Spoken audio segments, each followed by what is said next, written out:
ये एक पन्ने की चिट्ठी, इस चिट्ठी में क्या लिखा हुआ है? कानून को जब सरकार की तरफ से वापसी लिया गया तो क्या कहा गया है मैं आपको बताऊंगा, लेकिन इस एक पन्ने की चिट्ठी ने ये सबूत दे दिया है, लोगों को जता दिया, ये बता दिया है कि अगर आप संगठित होंगे, अगर आप एक साथ आएंगे, तो फिर सरकार चाहे कितनी बड़ी हो, सरकार चाहे किसी की हो, उस सरकार को पीछे हटना पड़ेगा, उस सरकार को झुकना पड़ेगा।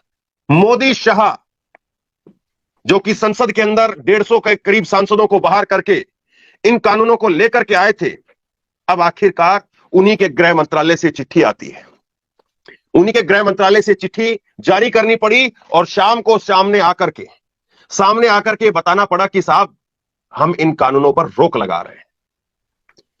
भारत सरकार गृह मंत्रालय का ये लेटर ये शाम को आया और क्या लिखा है जरा सुनिए।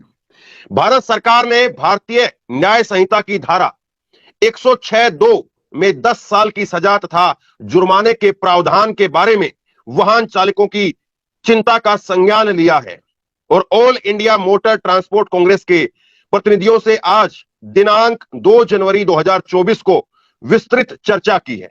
सरकार यह बताना चाहती है, ध्यान से सुन लीजिए, सरकार क्या बताना चाह रही है। सरकार यह बताना चाहती है कि ये नए कानून एवं प्रावधान अभी लागू नहीं हुए हैं।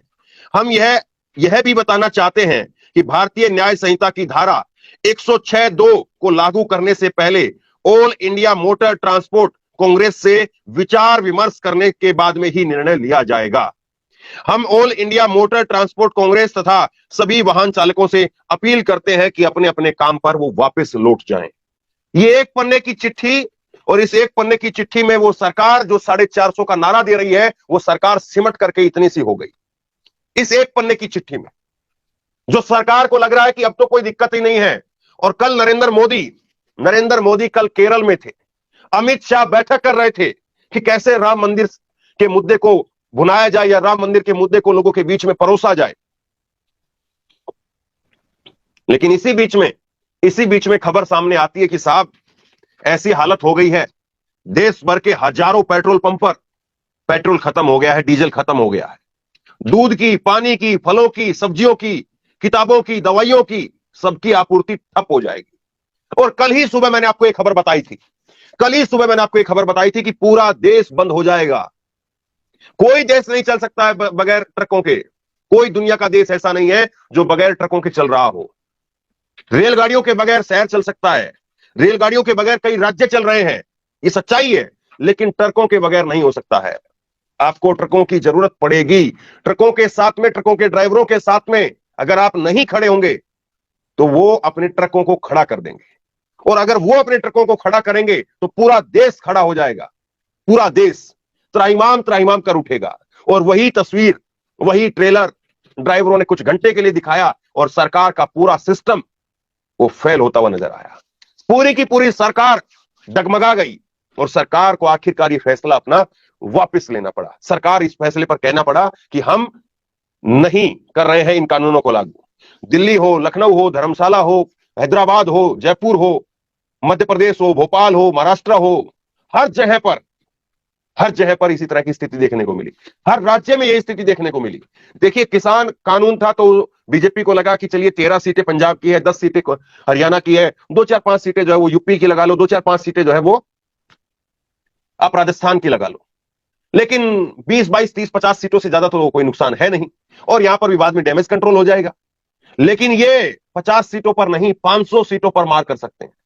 500 सीटों पर ट्रक ड्राइवर वो झटका दे सकते हैं, और 500 सीटों के ऊपर ट्रक ड्राइवर लोगों को यह एहसास करवा सकते हैं कि हाँ साहब, हमारी ताकत क्या है। हालांकि किसान उससे बड़ी ताकत है, लेकिन किसान संगठित नहीं है, सच्चाई ये है। अगर किसान संगठित हो तो किसानों की बात भी सरकार को 24 घंटे के अंदर माननी पड़े, लेकिन किसान संगठित नहीं थे, इसीलिए किसानों को 1 साल लग गया, और तब जाकर के सरकार को उनकी बात माननी पड़ी। जब पूरा किसान एक साथ आया, किसानों के अलग अलग संगठन वो एक साथ आए, तब जाकर के हुआ था। लेकिन अब सरकार को, अब जरा समझिए इस बात को कि हुआ कैसे। ये रातों रात नहीं हुआ, ये अचानक से नहीं हुआ। अचानक से तो वो हुआ था जो कानून लाए गए थे, अचानक से वो हुआ था। अगर वो सिलसिलेवार तरीके से होता, वो अगर ढंग से होता, वो अगर उन स्टेक होल्डर के साथ में बैठ करके फैसला लिया गया होता, जिनसे बात करने की बात अब सरकार कह रही है, जिन स्टेक होल्डर से बात करने की बात अब सरकार कह रही है, all India motor transport Congress से बात करने की जो बात अब मोदी सरकार की तरफ से कही गई है, अगर यह बात पहले कही जाती तो इतनी नौबत नहीं आती, इतनी फजियत नहीं होती। अब जरा समझिए कैसे हुआ है ये, किस तरह से हुआ है। दरअसल ये केवल और केवल ट्रक ड्राइवरों की वजह से नहीं हुआ है। ट्रक ड्राइवरों ने शुरुआत की, ट्रक ड्राइवरों की ताकत सबसे बड़ी है, ट्रक ड्राइवरों ने ही मोर्चा लिया, इसमें कोई दो राय नहीं है। लेकिन इसके साथ साथ जब इस चीज को लेकर के जब लोगों के बीच में बात जाने लगी, लोगों के बीच में जब बात होने लगी, तो फिर बसों के ड्राइवर उनके साथ आकर के खड़े हो गए। बसों के ड्राइवर के साथ साथ फिर दूसरे ड्राइवर और आम जनता वो फिर साथ में आकर के खड़ी हो गई। और तब लोगों को पता चला कि ये तो छोटे से लेकर के बड़े तक हर किसी को लपेटे में लेंगे। और फिर बात होने लगी कि सुविधाओं की, फिर बात होने लगी कि आप ये बताइए कि क्या आप हमारा जो वेतन है उसको बढ़ाएंगे। और कल मैंने आपको ग्राउंड रिपोर्ट सुनाई थी, कल मैंने ग्राउंड रिपोर्ट करी इसी मुद्दे को लेकर के, और उसका कुछ हिस्सा जो प्रोमो का कल हिस्सा आपने सुना होगा, उसका कुछ हिस्सा मैं आपको सुनाऊंगा। उसका वो हिस्सा आप भेजिए जरा, तो वो आप सुनिएगा। और लोग कह रहे हैं कि लाखों लोग उत्तर प्रदेश में ही अकेले गाय से मर जाते हैं, क्या सरकार वहां पर भी मुआवजा देगी? तो यानी परत दर परत चीजें खुलनी शुरू हो गई, और लोगों को लगा, सरकार में बैठे लोगों को, कि अब तो जो है वो कहीं ऐसा ना हो कि गाय भी जो है वो लपेटे में आ जाए, और गाय के साथ साथ मंदिर को भी लोग जो है वो अब लपेटे में ले ले। क्योंकि जाएंगे वहां पर तो बड़े बड़े ट्रकों से ही लोग जाएंगे। बसें हैं कितनी, और बसें जो है भी तो बसें अपने अपने रूट पर चलती है। तो आखिरकार, और बसों में भी बसों के जो मालिक हैं वो भी विरोध पर उतर आए थे। तो ये तस्वीर जो अलग अलग शहरों से आने लगी, उस तस्वीर ने बता दिया कि मोदी शाह को इस पर झुकना पड़ेगा, मोदी शाह को इस पर बैकफुट पर आना पड़ेगा।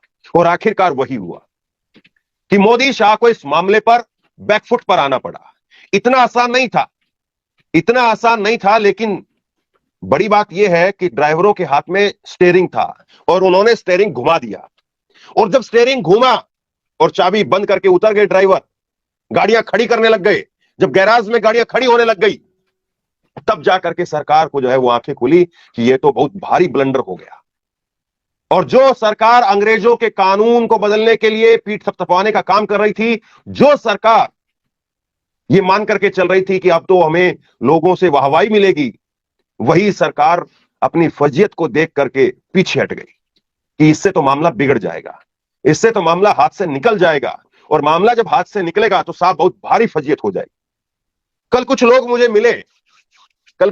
मिले, वो कह रहे थे कि साहब हमारे, जब हम खुद दिल्ली से मणिपुर, दिल्ली से नागालैंड, दिल्ली से मुंबई, अहमदाबाद, भोपाल, लखनऊ, जब हम गाड़ी चला करके जाते हैं तो सड़क पर सैकड़ों गायें खड़ी मिलती है। अचानक से ब्रेक लगाना पड़ता है, पूरी गाड़ी पलटने का डर रहता है, अपनी जान का डर रहता है। सरकार हमारे लिए क्या करेगी? क्या हमारे बीवी बच्चों को 10 लाख रुपए सरकार देगी? क्या उन गौशालाओं से पैसे मंगवाए जाएंगे? क्या उन सरकारों से पैसे मंगवाए जाएंगे जो गाय के नाम पर राजनीति करते हैं?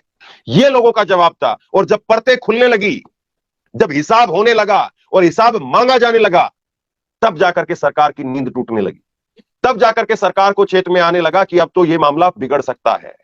और तब जाकर के जो है वो बताया जाता है कि अमित शाह जी की आनंद फानन के अंदर मीटिंग होती है, मुलाकात होती है, और उसके बाद में गृह सचिव को जो है वो कहा जाता है कि आप जाइए टीवी के सामने, आप जाइए और प्रेस कॉन्फ्रेंस करिए, और प्रेस कॉन्फ्रेंस करके बताइए कि साहब सरकार ने इस मामले पर उल्टे कदम हटाने का या अपने बढ़ते हुए कदमों को रोकने का फैसला किया है।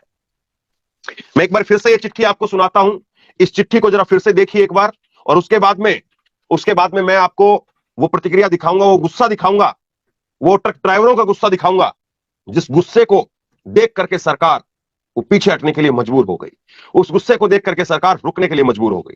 ये चिट्ठी आपके सामने देखिए, भारत सरकार की चिट्ठी है, गृह मंत्रालय की तरफ से जारी की गई है।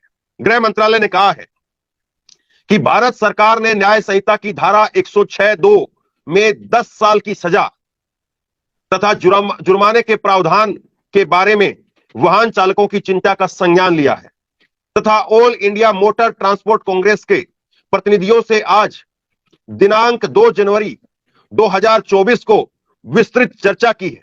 सरकार यह बताना चाहती है कि ये नए कानून एवं प्रावधान अभी लागू नहीं हुए हैं।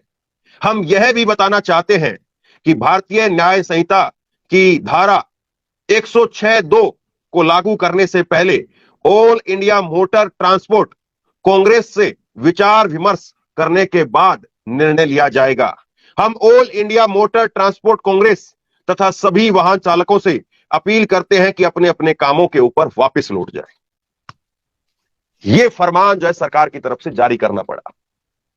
हालांकि फरमान तो उस पहले वाले को कहा जाना चाहिए, ये तो एक तरह से कहें इसको लीपापोती करते हुए अपनी साख बचाने की सरकार की तरफ से कार्रवाई हुई है तो शायद गलत ना हो। लेकिन अब जरा वो गुस्सा आप देखिए। जब ट्रक ड्राइवर वो मुझसे जब ग्राउंड रिपोर्ट में मिले तो वो कह रहे थे कि साहब हम कुछ भी कर लेंगे लेकिन ड्राइवरी नहीं करेंगे। और उन गायों से कौन लेगा? सुनाइए जरा।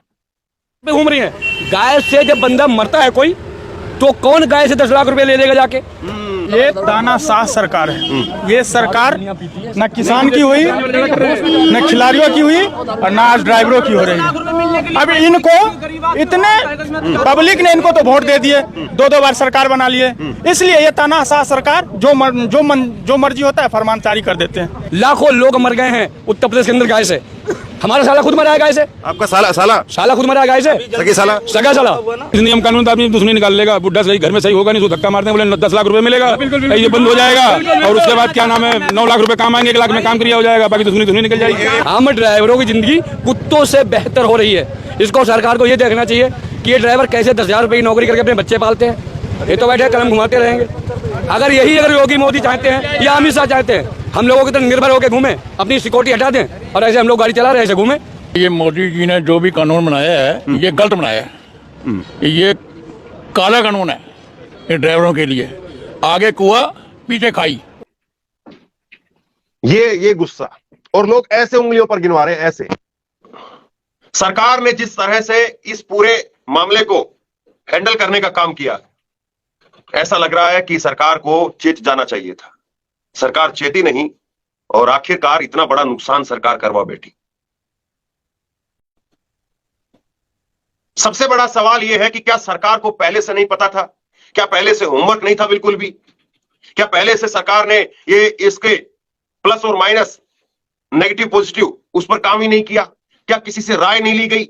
या सुबह सुबह उठ करके ख्याल आया कि आज ये कर देना चाहिए, आज 10 साल की सजा ड्राइवरों के लिए घोषित करवा देनी चाहिए और शाम तक ये फैसला ले लिया गया? क्या इस तरह से सरकारों के फैसले होते हैं और इसीलिए सरकारों को फिर झुकना पड़ता है? सवाल ये है। और जिस तरह से सरकार के सामने मुसीबत खड़ी हुई, उसने अपने आप में जो है वो झटका दे दिया और सरकार को आखिरकार बैकफुट पर आना पड़ा। जरा एक बार कल हमारे ग्राउंड रिपोर्टिंग से एक और वो सुनाइए जिसमें गाय का जिक्र करते हुए स्पेसिफिक बात की जा रही है। गाय को लेकर भी लोग कह रहे हैं कि हम अगर वहां पर खड़े होंगे हमें मार दिया जाएगा तो हमें कौन बचाने के लिए आएगा? अब समझिए जरा डाटा के हिसाब से, आंकड़े के हिसाब से समझिए आप कि इस देश में करीब 80 लाख ट्रक हैं